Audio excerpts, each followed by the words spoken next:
Welcome to the Ecommerce Podcast with me, your host, Matt Edmundson. Now, this is a show all about helping you deliver e-commerce wow.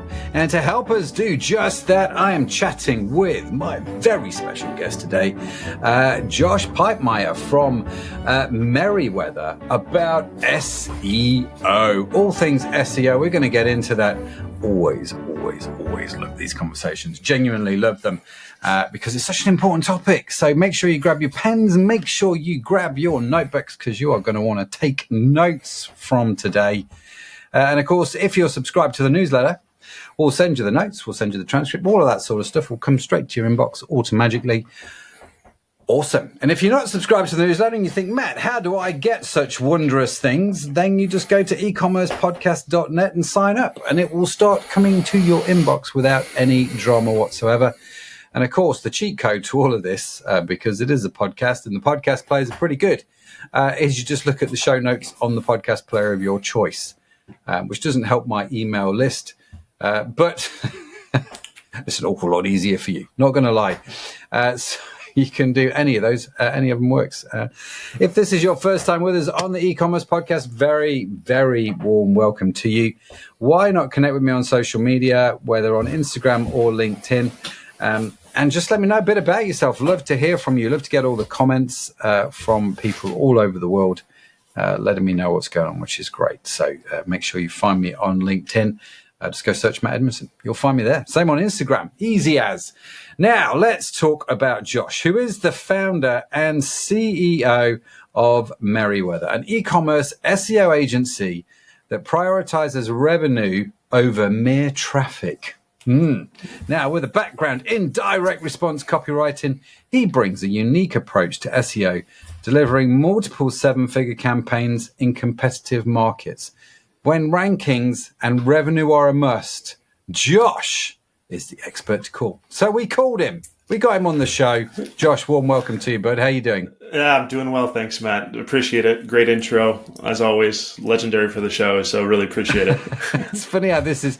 I need to have a conversation with Sadaf, actually, because this is now, you mentioned it to me before we hit the record button. You're like, oh, I wonder what the intro is going to be. So she's made a slight rod for her own back, is what's happened. And if you're new to the show, Sadaf is the show's producer, and she talks to all the guests before they come on the show and rewrites their bios to be a bit more less corporate, that we sort of tend to write for ourselves. Yeah, really. And, better than I can write. Yeah. Well, I hope it lived up to expectations for you. Indeed. Yeah, loved it. Yeah. So okay, good. Happy to jump into it. Whereabouts in the world are you? I'm in New York, so on Long Island, which is just east of New York City. So, it's probably 40-minute drive if there's no traffic, which is never the case. So I was going to say, it's a 40-minute drive when Armageddon happens. Yeah, exactly. Yeah. You don't sound like you're a New Yorker, though. Are you an import, or have you just not got the accent as strong? So I grew up in Minnesota, middle of the country, Canadian border, so Midwest, I guess the Midwest accent or lack thereof in the U.S. is what people say, but overseas still the American accent. And it's did you have if you're on the Canadian border, do you say a lot?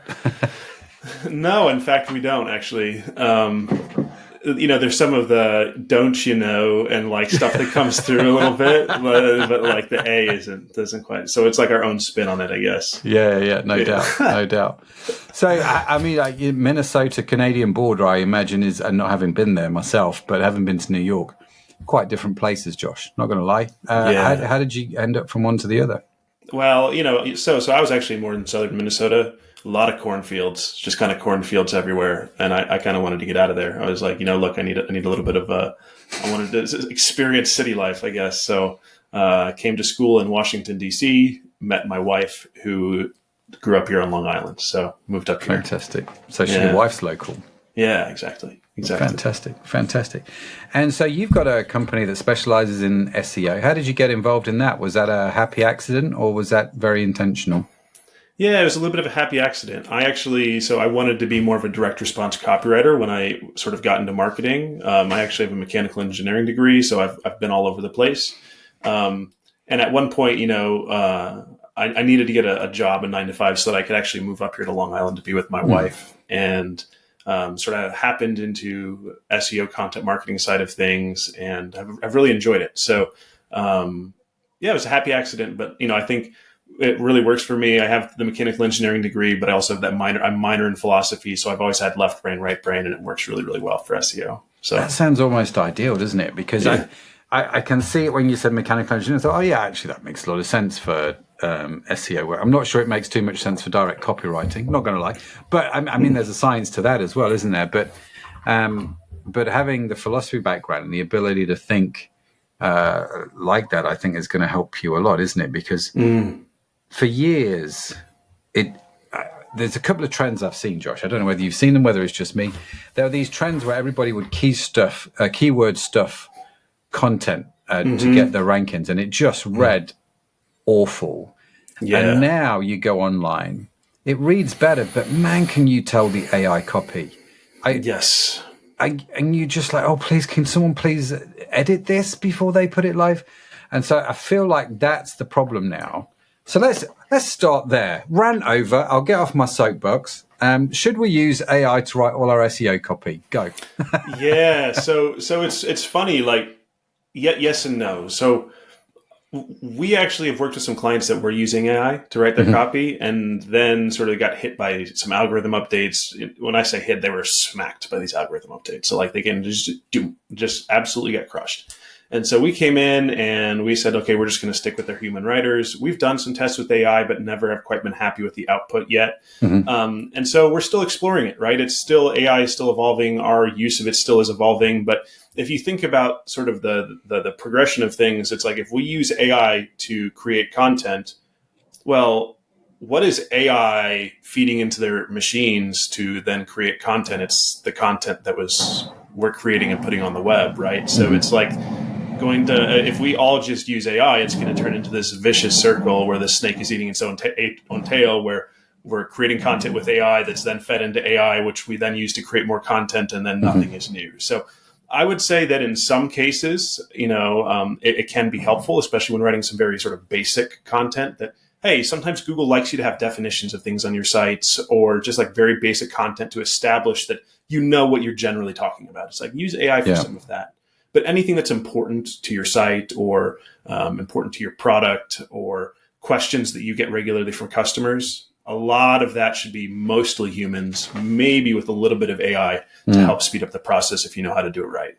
Yeah, no, it's very, very good. I've always had the opinion. I say always had the opinion. I've got the opinion at the moment. Is probably the correct way to say it. When we've used AI to help generate copy, so whether it's product copy, whether it's articles for blog posts, or whatever it is, I'm like, with our team, I'm like, this is fine. It's a tool, but it cannot be the final thing that hits the web.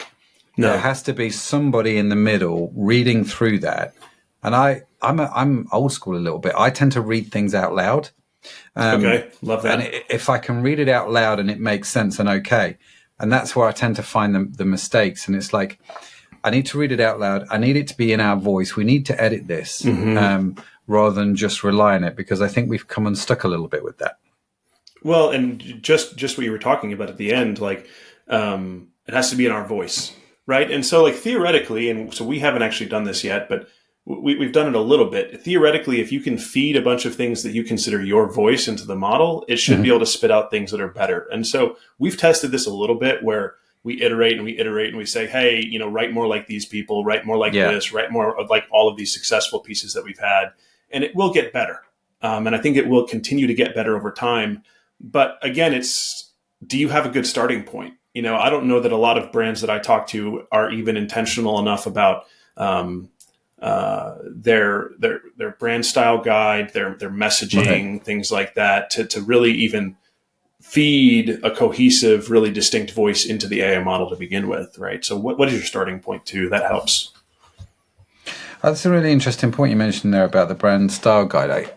How important is it, if I can phrase it this way, Josh, that we have an SEO style guide? Do you know what I mean by this? In the sense that A brand style guide, most of the ones I've seen are like, these are the colors, this is a logo, make sure that this gap exists between the brand mark and the the text.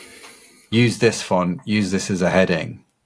And there's then one or two lines devoted to, we write in a happy, cheerful, fun-loving way or something, it's that kind of thing. Yeah. I've never actually given it any thought to go, do we need to define SEO brand guide, for want of a better expression, to go deeper into understanding what our brand voice is and how we put this written content out there? Wow, I love the question. This is not a question I think I've gotten before, so very interesting. The answer, I think, is yes, and I love it because this is probably one of the most overlooked parts of SEO, but it's also critically important. So when I say critically important, what do I mean? One of the most important things that you can do in SEO that a lot of people do wrong is they don't actually sell their product in their content. So they just sort of will say, for example, let's say you're selling diamonds or a diamond ring. Yep. So we've had some clients in sort of the jewelry space, and somebody searches, how much does a diamond ring cost? And you just sort of say, it costs, 200 pounds up to 25,000 pounds or more, depending on the ring. Technically correct, right? But what is your opinion in the space? What is your brand doing in the space? Like, do you sell budget? Do you sell high end? And so you should weave that in. So if you sell super high end, you have unique sort of luxury pieces. You say, look, it's 200 to 25,000 pounds, but we actually sell stuff that's $50,000, $50,000 pounds, because we find that a lot of people don't have the high end perfect diamonds that are meeting their expectations. Like some of our most high end buyers, they couldn't even find the right thing for them. So we actually, our high-end buyers, they said, no amount of money is too much. This is going to be the most important day of your life. You're buying a wedding ring or engagement ring. Yeah. What makes a ring worth that much? And so then you can give your opinion and sort of weave it in. If you are on the other end and you're buying, sort of appealing to budget buyers, it's, hey, 200 to 25,000. Most people would do best with something in the 1,000 pound or $1,000 range because it's sort of the 80-20. You're going to get most of it. Most people aren't going to notice the difference. It's still going to be impressive. All of your friends are going to think it's amazing. But you don't need to spend the $50,000 that you would be putting down on a house otherwise. Yeah. So like, what is your brand's opinion? What is your brand's approach? And so then if you do that and then you sort of say, hey, if this is you, if you're the budget conscious, check out this collection that we have. All of a sudden, you've weaved a sales pitch in that's very nuanced and subtle into the copy, and you start to convert people more. And so this idea of what is your brand's opinion, to know that, especially if you're producing content at scale, which is kind of required for SEO, you have to have an opinion and you have to have it written out. So what is your positioning in the market? How do you compare to other people?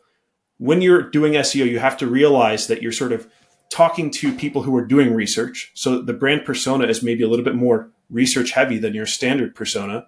How do you appeal to that person? And then you line all of these things up and you say, okay, this is what we're about. This is how you should approach that in content and copy. And here are a couple of examples. It raises the quality of the content a lot and makes it stand out, but it also increases conversions. So we've seen things where we come into clients and they don't have any sort of opinion. They just say, we're going to hire an SEO agency. We're just sort of going to outsource our content to, Joe Ryder on Upwork. And it just is very factual and direct. And even if it's not SEO stuffed, it has no flavor. And then we come in and we add the flavor and they're like, ooh, this reads great, but it also converts better, so the conversion rates will rise. So, you can tell that this is something that's important to me because it's nuanced and but it's also very important and it can be critical to like the success of your campaign.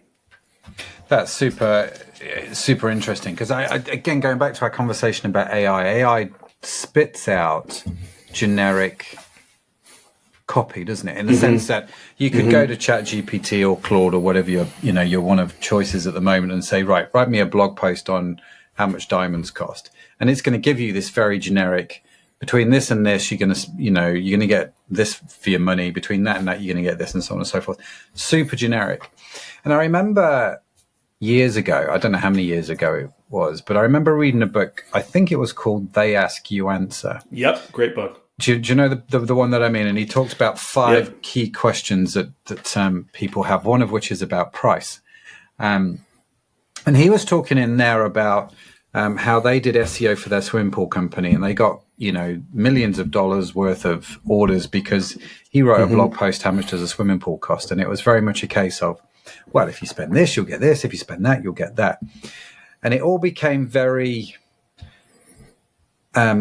web copy all became very, I want to use the word inoffensive. Unopinionated is probably a better expression, right?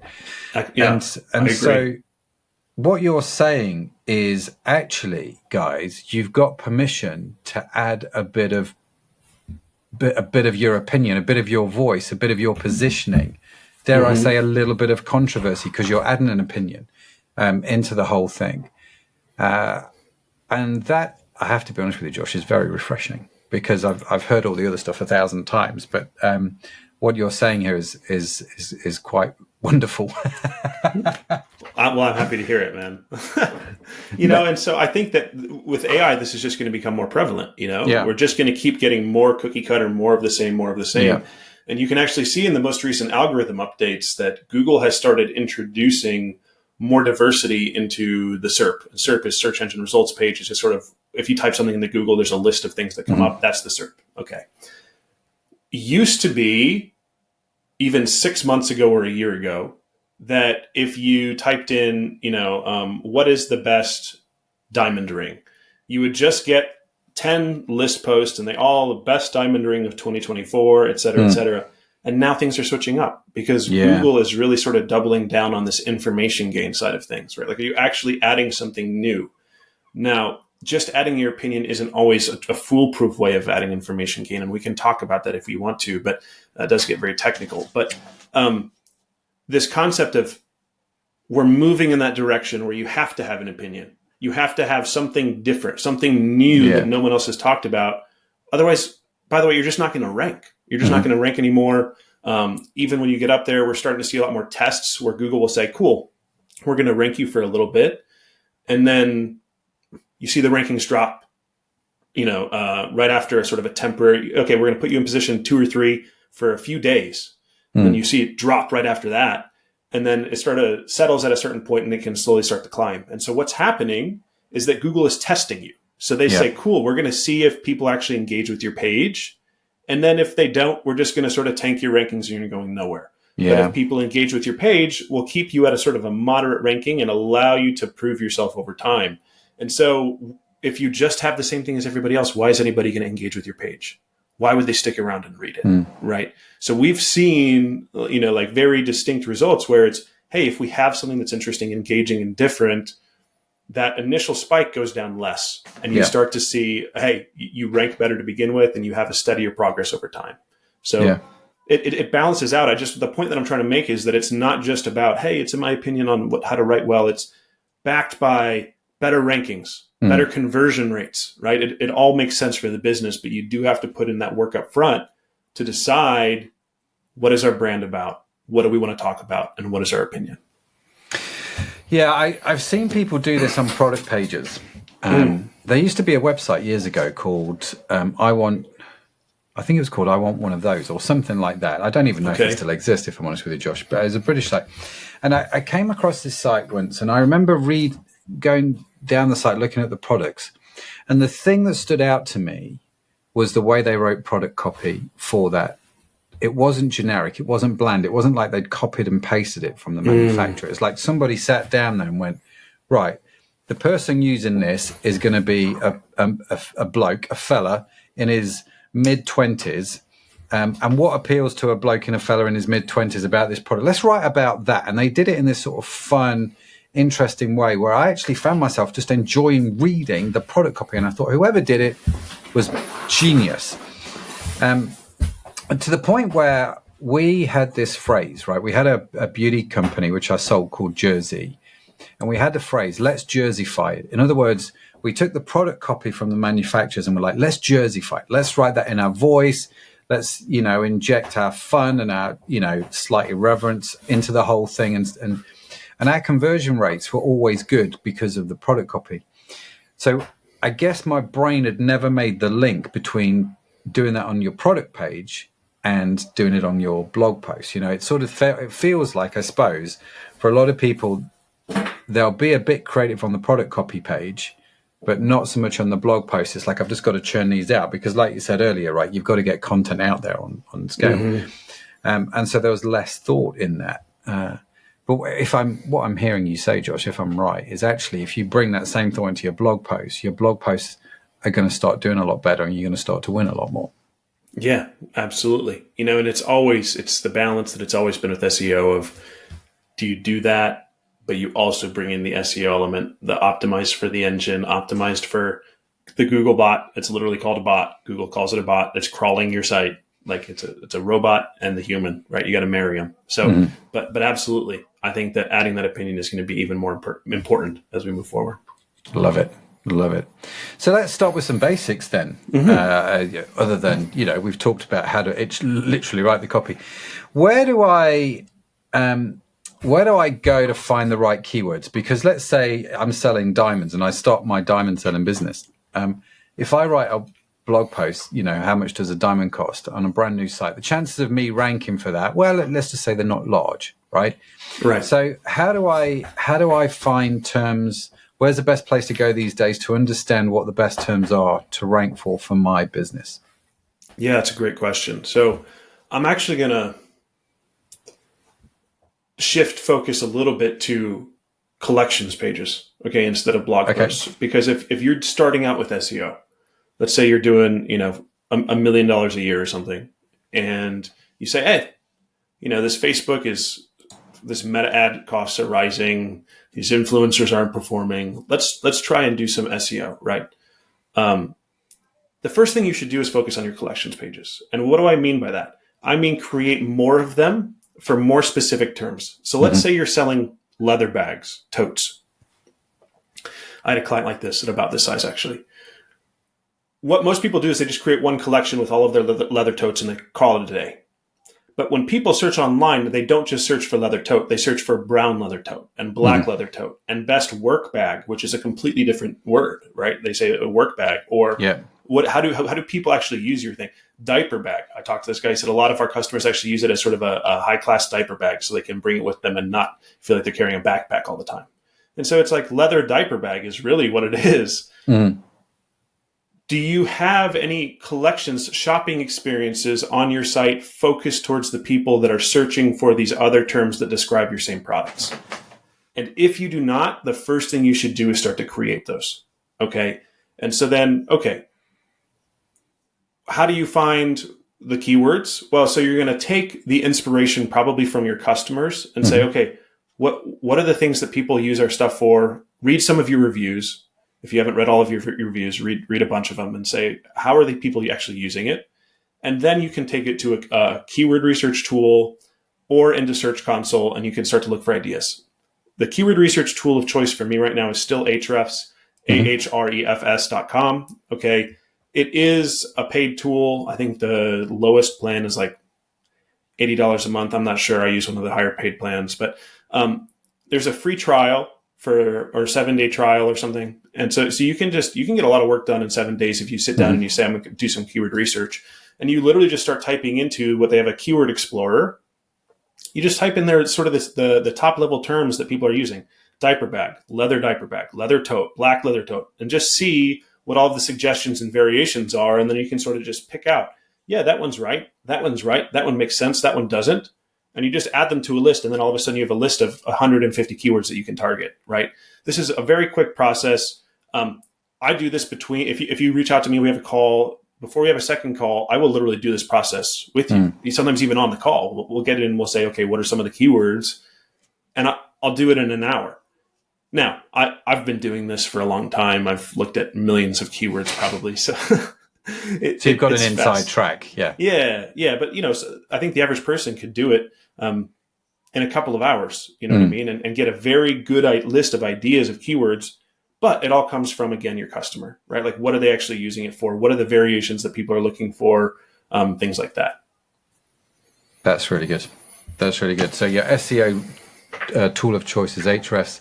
Obviously, there's Google Search Console as well. Yeah. So you're talking about collection pages. So can I just clarify? A collection page in my head, on an e-commerce site is a group of products. Yep. It's where you're showing a collection. And so you're on about creating collections around different lengths of keywords. Do I add, to get into the weeds a little bit, I'm going to do my posh leather bags for diapers, collection. Yeah. Am I adding copy to that collection page? Maybe some imagery, or is it just literally the title that I need? I would add some copy. So like our go-to standard format is a sentence or two above the fold. So at the very top of the page, you have the title and then just a couple of sentences, and then some more extensive copy below the fold. A lot of this depends on the industry. Sort of industries will evolve over time as people sort of one up each other. So like if you're in an industry like CBD, these people will have collections pages. If you're in big commerce category page, some people call them PLPs, right? They'll have these collections pages, and they have 2,000 words of copy on them, 3,000 words of copy on them. I think the record I've seen is 6,000 words of copy on a collections page. It's like a book. Yeah, yeah. And so obviously that's over the top. I would not recommend that. But 500, 750 words is not crazy. You can talk about sort of what makes your product unique. Okay. Talk about frequently asked questions, right? Things that people actually ask you about. Try and do it in a way that is written for Google a little bit. And so the best way I can use to describe this is talk about the technical aspects of your product a little bit. So Google loves things like ingredients or like the actual materials. If it's not a leather bag, it's a leather bag crafted with rawhide leather, tanned and whatever, with premium materials and this stitching and that. Google likes sort of the technical details. So if you can weave those in a way that still benefit first, that's a really good way to talk about it. So, the title and then a couple of sentences, just sort of introducing the page. And then right below that, you can just have some copy with some images or not, kind of whatever works best for your brand, talking about where your product is sourced, what kind of materials are used to make it, how it's made, things like that, and why that should matter to the person reading. That's, that's the 80-20. Yeah. You might want to look at the keywords, look at the titles or something, but you hand me that, it's going to take me 5 minutes to completely SEO optimize that page. And it's going to be very, very easy versus if you're just sort of trying to copy everybody else, it's going to be a lot harder. Yeah. No, that's very good. 500, 750 words. Love that. Now, what happens then? I can see that working on a tote bag site that's got, 300 different tote bags. Yeah. I've got a supplement website, one of my e-com sites. It's got 15 products, right? So how does that work for smaller product sites in terms of SKUs? Yeah, I love it. So actually, this is like one of the core distinctions in terms of your SEO strategy or content marketing strategy. What kind of site are you? Do you have, say 100 or more SKUs? Do you have less than 100 SKUs? Also, very important is how many SKUs do you have compared to your competitors? So look, if you're in a supplement space and all of your competitors only have 2 products, you're practically swimming in products. That's actually going to be something that is a competitive advantage for you. I've worked with clients in industries like this. And so how many products do you have and how much do you have compared to your competition? If you have a very small product catalog, and let's say that it's also less than your competition. So you're selling supplements, you're in the same spaces like bodybuilding.com or MyProtein or something like that, Vitamin Shop, right? You're going to be in a tough spot. So actually what you're going to do is you're going to lean on the content marketing angle a little bit more. So you're going to create some of those collections, still spin them off. I think one thing that you can do to make that better is in Shopify, you can list all of your variants as different products in the collections pages. Are you familiar with that functionality at all? Yeah. Okay. Yep. Okay. Yeah. So then you can do that to sort of beef up what the collection looks like in Google's eyes. But you're going to lean a little bit more on your content. So doing things like writing more blog posts, becoming an authority in your space. If you write things like pricing, They Ask You Answers, a really great book on this. I forget the exact 5 questions that he asks, but if you write things like best product for best diaper bag for professionals or whatever it is, how much should I spend on a leather tote? if you write about those sort of concepts and those topics, you will still sell if you have the product conversion copy in the blog post itself. So you're going to have to focus more on your content. By the way, if you do that right, you can actually then outrank with your collections page bigger, more powerful brands with more SKUs. We had a customer who was competing against Macy's, Nordstrom, Amazon, and I forget what the last one was, but another big brand were sort of the top 4 for their target term, right? This is a term that got tens of thousands of searches a month. It was actually a term that these brands care about. You know, you get on these SEO podcasts and people are like, I outranked Healthline. And it's like, yeah, for what? Like, what is the definition of a tonsil? It's like, okay. And for 20 seconds as well. Well done, dude. Yeah, well done. Yeah. So this was an actual Timbuktu. Yes. So anyway, it's SEO industry is crazy, but it was actually a competitive commercial term. And so their collections page had been stuck at sort of position 7 or 8 for a very long time. They'd been doing SEO for a very long time. We sort of came in and we just assumed that they had met their ceiling. They were like, please, we don't expect you to get this number 1. Do some other stuff on our site. Don't crush our rankings for this term. We're as high as we're going to get. We said, cool. Actually, we're okay with that. So we started to write some content. What was interesting is after we wrote a bunch of this content, the collections page started creeping up in the rankings. And eventually it was at number 1. And we saw a really interesting pattern when we wrote 2 pieces of content is when this inflection point happened. So we wrote, how much should this thing cost and where should you buy this thing? And as soon as we wrote those 2 things, we published them on the same day. You saw the collections page that was sort of stagnant, actually in a little bit of a decline. Immediate sort of inflection, boom, and it started climbing up the rankings and was eventually number 1. And we said, this is crazy. What's going on? It was because we bumped our rankings for how much does this thing cost and where should you buy this thing?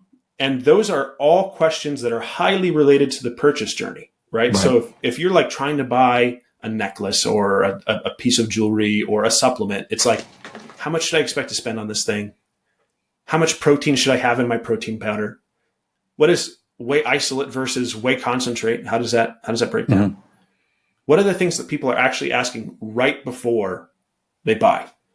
And so we've started to use the same pattern with other clients, and we've sort of developed a list of keywords that are sort of bottom of the funnel like that.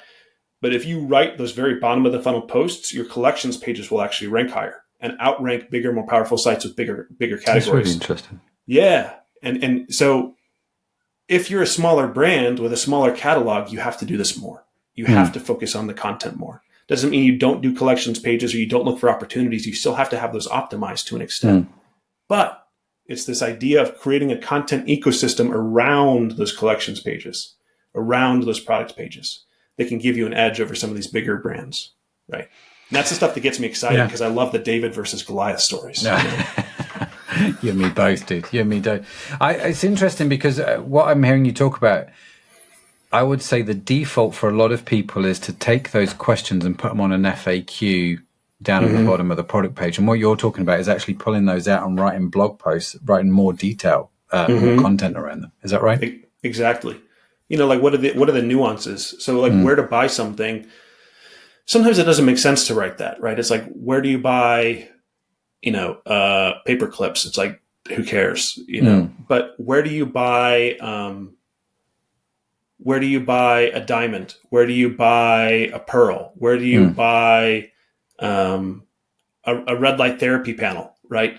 It's like, that actually can make a difference because if you're buying a red light therapy panel on Amazon, it's going to be a knockoff from somebody who just paints a bowl of bread and calls it red light therapy, right?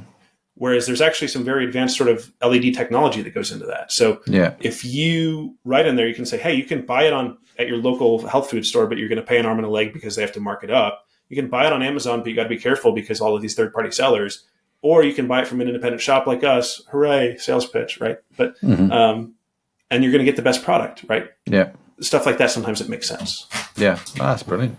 Like, it's all very sensible stuff, isn't it? And the thing we found, like with the supplement site, one of the things that made a difference was when we going back to your collections idea, even though you only have a handful of supplements, they solve a shed load of problems. And so best supplements for a cold, best supplements for pregnancy, best supplements for teenage boy going to school. Do you know what I mean? Has got way too much testosterone going around his system. Best supplement. Do you know, and you could, you can use the same supplements to solve 25,000 problems. And so we found actually, that by doing what you call these collection pages, which we have more collection pages than we have products on our website. Love it. That's what you got to do. Honestly, that's what you got to do. So it's really fascinating. Really fascinating. You mentioned earlier, Josh, that to win the game of SEO, you've got to do content at scale. What do you mean by that? Because if I'm, already stretched to the hilt trying to run my store, paid media, pick and pack and still smile at the wife when I walk through the door, it's kind of like, what does that mean? Because I don't want it to create overwhelm for people. Yeah. So there's a couple of things. So look, if you are in that situation, I would say that, let's say you're sort of bootstrapped, you're also sort of strapped for cash, right? Like you can't just go out and hire an agency for everything, right? Creating the collections pages is going to be a good first move, right? And so maybe you just identify the top 10 or 15 or whatever the collections pages are, and you create those and you write some copy for them, and it's just sort of a one-time project. And then maybe you create some content around the top one or two, create a little cluster. Hey, our top collections page that we think we can rank for is something like best supplement brands for, expecting mothers. Okay. Then you create a little content around each of those and you call it a day. And then you sort of just let it sit. And it might not rank every single page and you might not rank number one. But I think that I've seen in enough cases where that is enough to bump you up to position 3, position 4, to get a trickle of that revenue coming in, and at least it gives you that breath of relief. And so in those cases, maybe content at scale isn't the right play. It's sort of a one-time project that you do over a couple of months, and then you let it sit. That power of compounding, interest, or the compounding effect of that content over time does matter. Google likes sites that have been around for a while that are sort of showing that they have some expertise in the space. If you're going to take SEO to the next level, and you're going to be very serious about it, you do have to create content regularly. And so we create, as part of our sort of standard packages, at least one piece of content a week for our clients. Sometimes that is a new collections page. Sometimes that is a new blog post. Because what you'll see is as you start to create new content, Google does this thing where they start to show your site for more and more keywords, queries. And so you start to show up for more and more of these different queries, and they start sort of throw things at you until they find keywords that don't fit anymore. So you write a post on best supplements for expecting mothers. Maybe they'll also sort of show you for prenatal pills, and they'll sort of show you for, best greens for expectant mothers and things like that. And then they're going to keep doing that until they get to something that no longer works. Best supplements for moms. And people, they start to show you for that keyword and people aren't engaging anymore. And so they say, we're going to sort of pull back and we're not going to give you as much traffic anymore. If you can, on an ongoing basis, create new content for the things that Google is feeding to you, they're going to start to show you more overall. And so Google is constantly feeding you this new stream of ideas in Search Console. And if you can take advantage of those, you'll start to rank better for your most competitive terms. You'll start to rank for more terms, and you'll start to increase your traffic and your revenue overall. So if you really want this to be a core pillar of your business, you do have to be building on and playing the back and forth with Google. You got to play the game with them. They're sort of, if it's tennis or something, they're serving the ball over to you. And if you never serve it back, they're just going to be like, cool, we quit, bye. And they're going to leave. So No, it's not a case, is it, anymore, if you build it and just leave it. No. I think is what I'm hearing you say. You've got to build it and tweak it constantly. Is the tinker I think is the phrase, the tinkerer, isn't it? Be a great name for an SEO company, the tinkerer. I love that, actually. Yeah. I think, I mean, I'm hearing what you're saying, and as your business grows and as your resource grows, you need to actually put into play some serious, I say some serious, you've got to think about actually how am I going to do SEO and do it well, right? Mm-hmm. One route to go down is agency, like yourself. So let's say I'm going down that road. I'm thinking, love what you're saying. I need to think about what are some of the things that I need to look for in a decent SEO agency? Obviously, you could count yourself in said category, but I'm just kind of curious if, as somebody maybe has not approached an SEO agency before and can get baffled by the "we outranked Macy's," in Timbuktu for 10 seconds, thing. What sort of thing should I look for? Yeah, so I think the number one thing you want to look for is sort of this laser focus on revenue, and a lot of SEO agencies still to this day will say, we give you X amount of traffic value. And so if you go to even in Google ads, they have this cost per click. And so they're just sort of associating the equivalent cost per click to the clicks that are going to your site, et cetera, blah, blah, blah. It doesn't work like that. Okay. If they just say, hey, we're going to grow your traffic and then it's eventually going to convert, sort of this circus trick that a lot of these agencies try and do is they say, okay, what's your site conversion rate right now? 3%. Okay. Well, we're going to bring you 50,000 visitors a month, no problem. And at 3%, it's going to be X revenue. Mm-hmm. That only works if it's super highly qualified traffic. And so then you can say, okay, well, how do we know that the traffic is going to be qualified? Give me some examples of what qualified traffic looks like. Mm-hmm. And if none of their answers actually make sense to you, hey, we're going to bring you traffic for people asking, what is a leather tote bag? It's like, that doesn't make any sense. Mm-hmm. People who ask that aren't going to buy anything. Okay, how much does it cost? What are the best brands? What are the things that people actually ask you about? Yeah. If it makes sense that the traffic would be qualified, then they probably know what they're doing. Also, how are they reporting on revenue? We will go into Google Analytics and we'll report on revenue on a page-by-page basis. So we like the landing page report in Google Analytics. We also will then layer that with reports from Search Console where we say how much of the traffic to these converting pages is actually brand traffic versus non-brand, meaning like people who are just searching for your brand versus non-brand. Because there's a lot of agencies. This is probably the number one pain point I hear from people who have worked with agencies in the past is they say, look, our organic revenue overall in GA was up. And our SEO team was sort of celebrating popping bottles, right? And we were like, something just doesn't feel right. And I say, okay, how much did you spend on ads that quarter? They said, well, our ad spend went up 30%. Oh, and how much did your SEO revenue go up? I don't know, 20, 30%. And it's like, well, of course not. So, of course there's a direction. There's a direct correlation. People who see your ads are going to search for your brand. Mm-hmm. So you have to dig into a little bit of what are you going to use to report on revenue? Mm-hmm.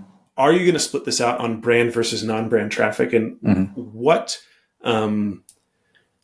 how are you going to ensure that the traffic is qualified? Like, how do you define qualified traffic?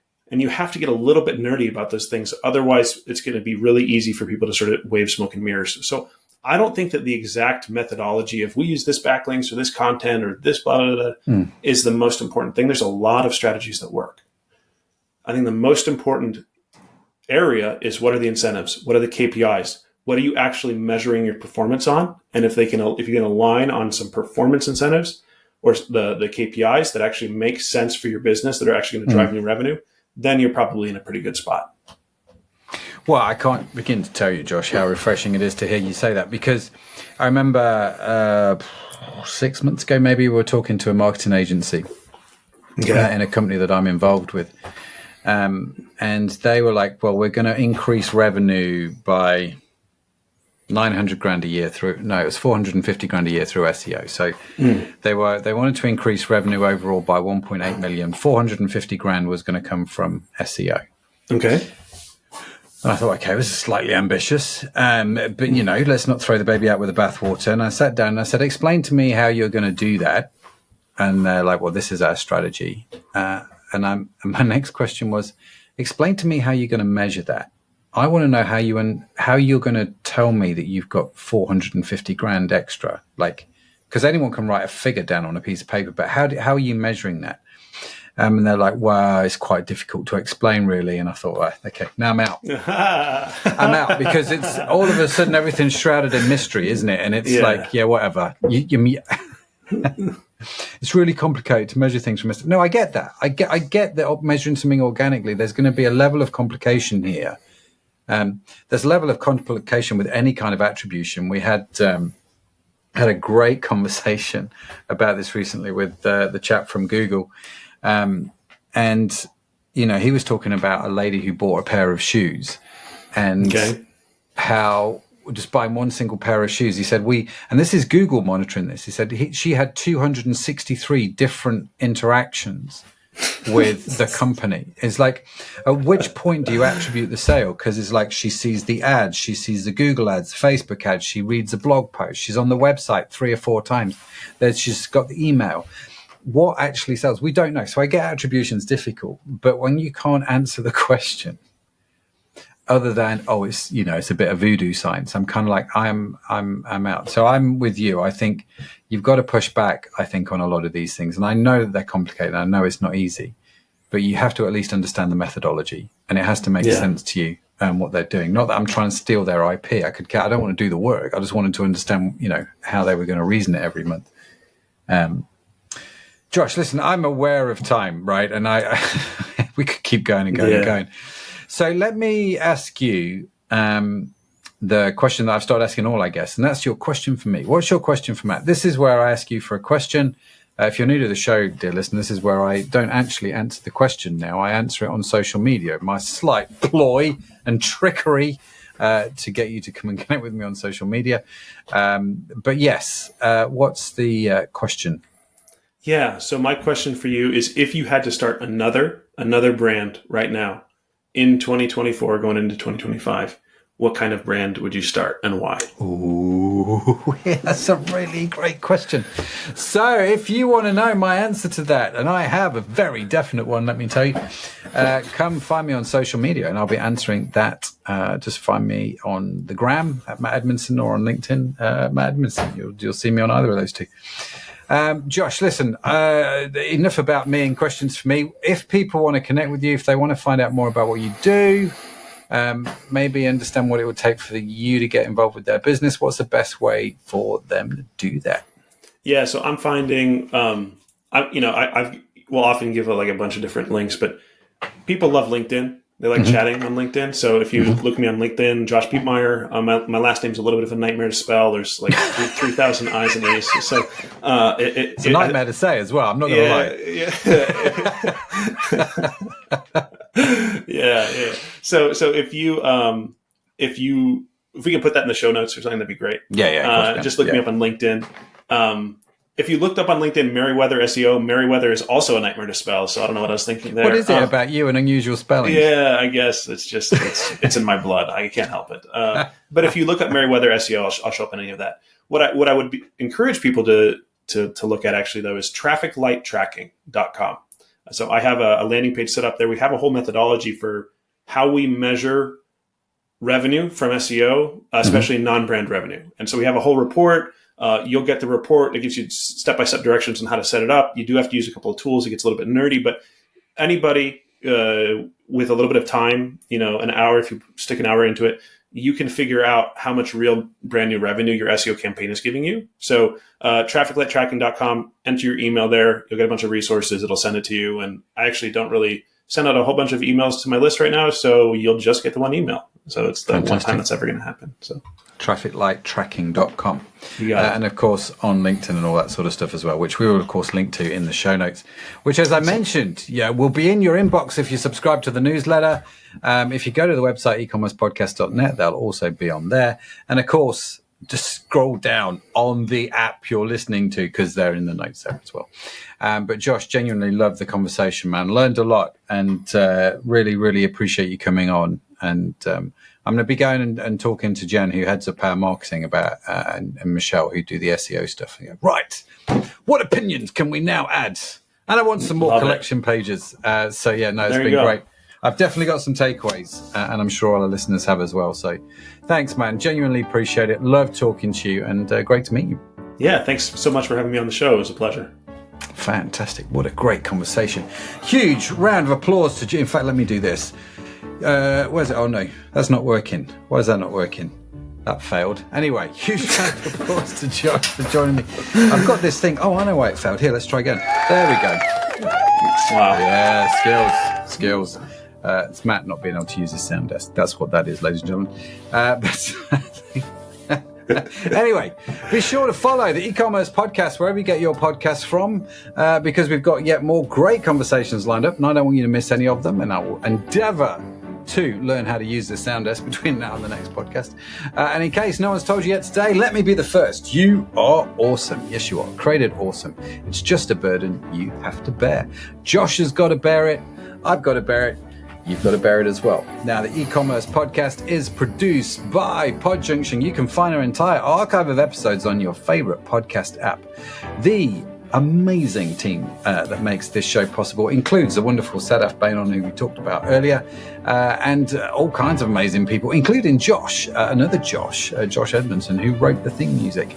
Now, if you would like to read the transcript or show notes, like I say, you can head to the podcast website, which is ecommercepodcast.net. All kinds of good stuff there, which you can find out. But that's it from me.